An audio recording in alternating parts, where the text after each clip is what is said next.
မင်္ဂလာပါဗျာမေးသူများတဲ့လမ်းလေးတစ်ခုဖြစ်ပါတယ်ဒါလေးရတော့ဒီကြောင်းလေးကိုရေးခဲ့တာပြောခဲ့တာလည်းတော်တော်လေးများပါပြီဟုတ်ကဲ့ပါဒါတော့အုံနောက်လမ်းလို့ခေါ်တဲ့ညံလမ်းတောင်ဖြစ်ပါတယ်လက္ခဏာရှင်ရဲ့ဥကောင်းပိုင်းဆိုင်ရာအလုံးစုံသောအကြောင်းချင်းရာဖြစ်ပြများကိုကိုစားပြုတယ်အုံနောက်ပေါ့နော်ဥကောင်းတွင်းမှာရှိတဲ့အုံနောက်အာရုံကြောဆိုင်ရာကျမ်းမာရေးစနစ်အုံနောက်ဉာဏ်ပညာစွမ်းအားပေါ့ဒီဥကောင်းနဲ့အုံနောက်နဲ့ပတ်သက်တဲ့အလုံးစုံသောအကြောင်းချင်းရာဖြစ်ပြများအုံနောက်စိတ်ပိုင်းရုပ်ပိုင်းအလုံးစုံကိုဖော်ပြတဲ့အတွေးခေါ်ဉာဏ်ပညာပေါ့နော်အားလုံးကိုဖော်ပြတဲ့အုံနောက်လမ်းတောင်ဖြစ်ပါတယ်အပေါ်ကတော့နှလုံးသားလမ်းလို့ခေါ်တဲ့ချင်းမြတ်တာလမ်းနှလုံးသားကြီးရုပ်ပိုင်းပေါ့နော်နှလုံးသွေးစီးဆင်းမှုဆိုင်ရာကျန်းမာရေးချက်လက်များရှင်းသမှုအသက်နှလုံးသားစိတ်ပိုင်းချင်းမြတ်တာအင်တော်ခံစားမှုများနှလုံးသားရဲ့ရုပ်ပိုင်းစိတ်ပိုင်းကိုဖော်ပြတဲ့နှလုံးသားလမ်းနဲ့အုံနောက်ရဲ့ရုပ်ပိုင်းစိတ်ပိုင်းကိုဖော်ပြတဲ့နှလုံးသားအုံနောက်လမ်းပေါ့နော်ဒီအုံနောက်လမ်းဒီကာလမစကားနဲ့ပြောလို့ရှိရင်အုံနောက်အာယုံကြောစနစ်ပေါ့နော်ဝါယာလိုင်းလို့ခေါ်တဲ့မီးလိုင်းပေါ့လျှက်စစ်လိုင်းဖြစ်ပါတယ်အုံနောက်ဟာဒါကာလမစကားနဲ့ပေါ့နော်ဒါအပေါ်ကတော့နှလုံးသားလမ်းလို့ခေါ်တဲ့ဒီချင်းမြတ်တာလမ်းဒီကတော့စီလိုင်းဖြစ်တယ်ပေါ့နော်ကာပရိုက်တာလိုင်းပေါ့အဲ့တော့အုံနောက်လိုင်းနဲ့နှလုံးသားကြားထဲမှာထုတ်ခတ်နေတဲ့ဒီမှာတက်ချီကလို့ပါလို့ညာလို့ပေါ့နော်ဒါလေးပါလားညာလားဆိုတဲ့လမ်းလေးတစ်ခုရှိနေတယ်ပေါ့ဒီနေရာလေးကတော့နည်းနည်းလေးရှုပ်ထွေးမှုတွေရှိတယ်အဲ့တော့တခုပြောချင်တာကဒီနေရာလေးမှာဘာလားညာလားပေါ့နော်ဘာလားညာလားတွေကြီးကြတယ်တော့အများကြီးပဲပေါ့နော်ဘာလားညာလားတွေကတော့ဘာလားညာလားမှာပဲထားလိုက်ပေါ့ဒါကျွန်တော်ပြောချင်တာပါလဲဆိုတော့အောက်ကအုံနောက်လမ်းဖြစ်ပါတယ်အပေါ်ကနှလုံးသားလမ်းဖြစ်ပါတယ်အုံနောက်လမ်းနဲ့နှလုံးသားလမ်းကိုအုံနောက်လမ်းဒီသူကသူတက်ပေါ့နော်တက်အုံနောက်လမ်းဒီတီးကြနေရမယ်နှလုံးသားလမ်းဒီတက်တီးကြနေရမယ်တို့တော့လေဒီကြားထဲမှာအုံနောက်လမ်းနဲ့နှလုံးသားကြားထဲမှာ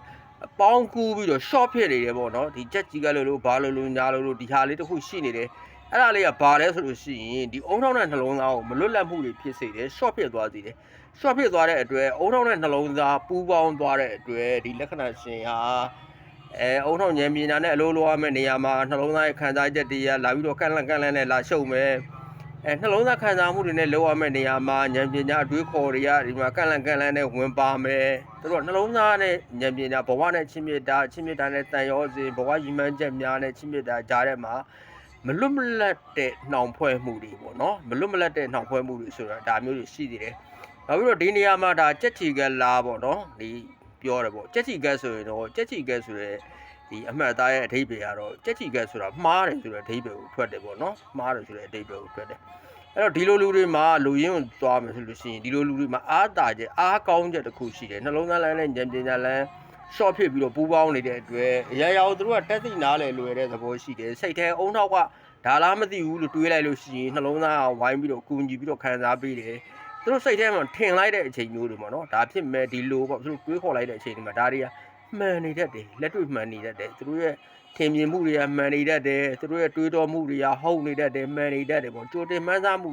ဉာဏ်ပညာမြင့်မားတဲ့ခံစားမှုမြင့်မားတဲ့သဘောရှိတယ်နောက်ပြီးတော့သူတို့ကချင်းမြတ်တာတန်ရောစဉ်ကြီးမားတတ်တဲ့ခွေးလေးတွေကြောင်လေးတွေတလိမ့်ဆန်လေးတွေကစပြီးတော့ပေါ့နော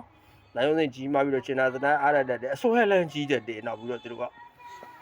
အဲ့တော့ချင်းမြတ်တာတန်ရောစဉ်ကြီးမားတတ်ခြင်းအစွဲလန်းကြီးမားတတ်ခြင်းစိတ်ခံစားမှုနုနယ်ခြင်းပေါ့ခံစားမှုထိခိုက်လွယ်ခြင်းဒီဟာတွေကြောင့်မလို့စိတ်ပိုင်းဆိုင်ရာအားနည်းချက်တွေကြောင့်သူတို့မှာချင်းမြတ်တဲ့တန်ရောစဉ်တွေကြုံတတ်တယ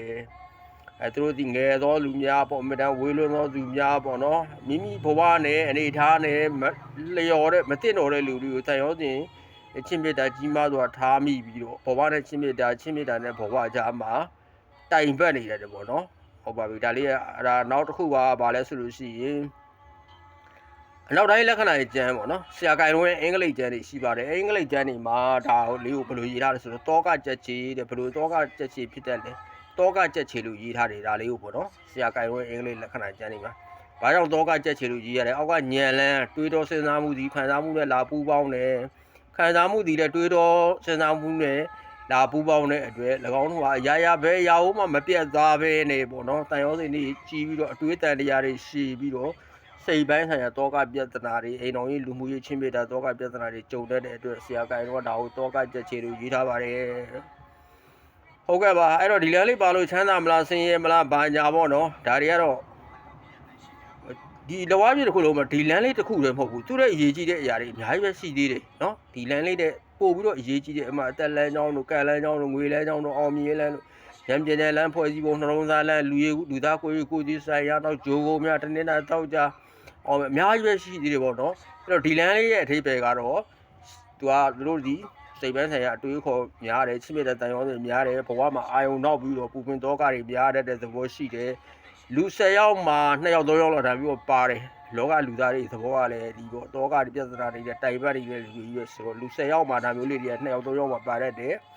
အဲ့တော့ဒီလိုလူတွေချမ်းသာမလားဆင်းရဲမလားဒါဒီလက်ဒါနဲ့မဆိုင်တော့ဘူးချမ်းသာမလားဆင်းရဲမလားလဝါပြမှာအခြားတစ်ပါးအရေးကြီးတဲ့သူ့ရဲ့ပိုအရေးကြီးတဲ့လမ်းတွေအများကြီးရှိတယ်ပေါ့နော်သူချမ်းသာမလားဆင်းရဲမလားဘာဖြစ်မလဲဆိုတာဒီပြက်လမ်းတွေကိုဆက်ပြီးတော့ကြည့်ရပါမယ်ဒါလေးရဲ့အဓိကအကြောင်းရင်းကတော့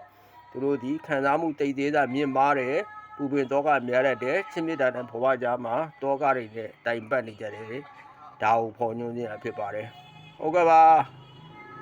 အားလုံးပဲဒီဥပဒေတွေဝေးကွာလူရဲ့ဆန္ဒပြေဝဲကြပါစေဗျာဒါလေးကိုကျွန်တော်ခဏခဏရှင်းပြတယ်ပေါ့နော်ရှင်းပြလဲပထမဟာတွေနဲ့ရှုပ်ရှက်ခတ်ပြီးတော့